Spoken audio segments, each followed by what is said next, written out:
Still to come on the show, CJ's Thumbs Up Foundation works to provide financial support to families of children with chronic, life-threatening illnesses.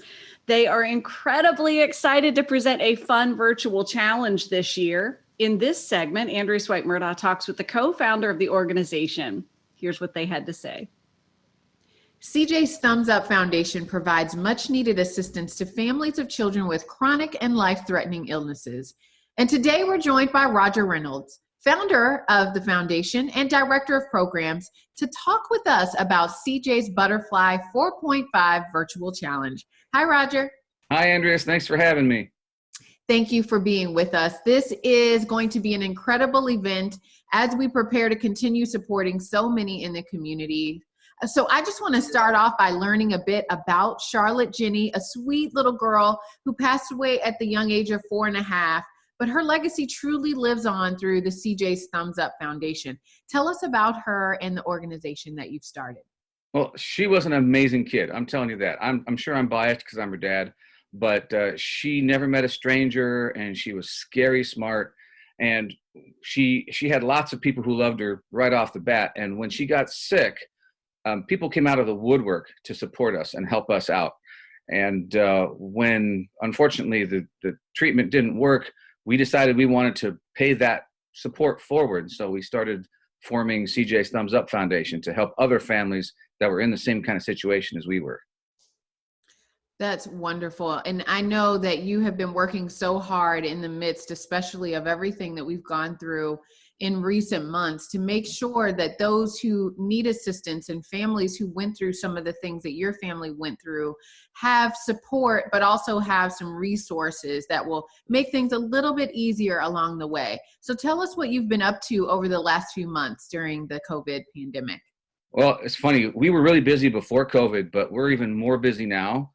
Because we have increased, mostly what we do is we take food into the children's hospitals at VCU and at UVA, and we feed all the families that are on the 7th floor, the same floor, both sides.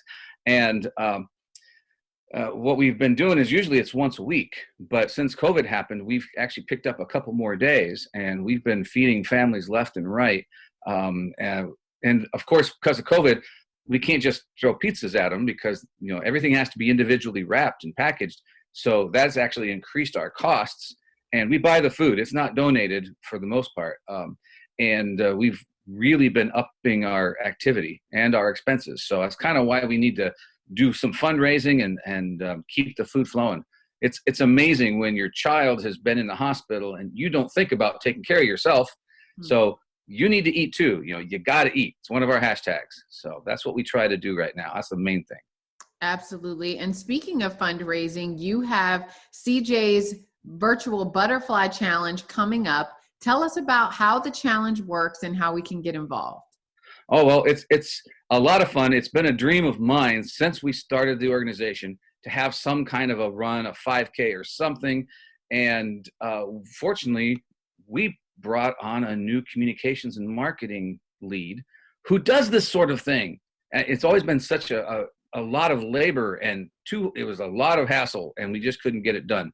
But because of our new lead, JL Alexander, she does this. And so in like no time flat, she had this thing organized. And now you can register. You can register on for whatever level you think you can participate, whether it's 4.5 miles a week or 45 miles a week on a bicycle or whatever you'd like to do. And you register at cjsbutterflychallenge.com. And you get a t-shirt. You can upgrade to a better t-shirt. You can just buy the t-shirt, not do the 4.5. It's whatever you like to do. And the proceeds will come to CJ's Thumbs Up Foundation. Well, this is incredible. I actually know JL. She is fantastic. So I know you're in the best of hands as you venture into this 5K and all of the things that you're working toward. We are so hopeful that this will assist you in doing so many more wonderful things for families in need, families who are just looking to get by at this point. And of course, you can relate so well to what they're going through. Thank you for putting together this foundation, for making sure that families continue to receive support during this difficult time. Well, thank you. And I just got to thank everybody else. I certainly didn't do this alone. My wife, our friends, our family. It's just amazingly a big, huge team effort. So thanks to them. Well, we are looking forward to it. Thanks again. For those of you who are interested in learning more about CJ's Thumbs Up Foundation, as well as the 4.5 Butterfly Challenge, we encourage you to go to our website at WTVR.com/VTM. Wow. Yeah. It's so funny because you and I have so much fun on the show, and I get a little silly as we did with Tom earlier. And then we come back and we meet an inspiring person who is doing just wonderful things and reassures us about the world we live in, and that good can happen and does happen. And these people work very hard to make it happen. And yeah, I was going to say, and he does. Roger just is so inspiring. I feel we've had such a great opportunity by way of Virginia this morning to meet so many inspiring people. And we met Roger years ago, and I think you knew Roger even before that.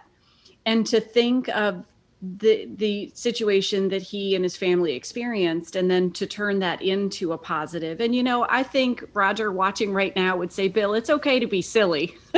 He loves to have fun at their events and really celebrate CJ and everything that she meant. So you're right, though. It's just really, really heartwarming to know the work that's going on in the community. And I'm really inspired also at how they continue to adapt in these times. It would be easy to say we're going to have to push pause this year, or maybe it'd be easier. I don't know. Maybe it wouldn't when you have a tradition running like that. So kudos for continuing this work, Roger and team. Yeah, you take an impossible situation and you start doing something about it. And then a pandemic gets thrown at you. And it's like you said, I was like, okay, fine. All right, we'll try again next year. No, we'll adapt and we'll continue to grow. And they're still doing that. It really is, we've been throwing around the word inspiring, but that's it. I mean, that's it. That's the whole thing in a shell. I'm just blown away by the people that are able to do these things and make our community a better place, in spite of having some of the worst that life can throw at you. Well, I think, and we're talking this through live right now, but I agree with you. There is a lesson to extract from this, even in the loss that they experienced. He turned that into an incredible positive that was reinvested back in this community. And in this situation that we're all going through together, although, goodness, every day it feels like we're all alone in doing it, you have to reach out and reinvest.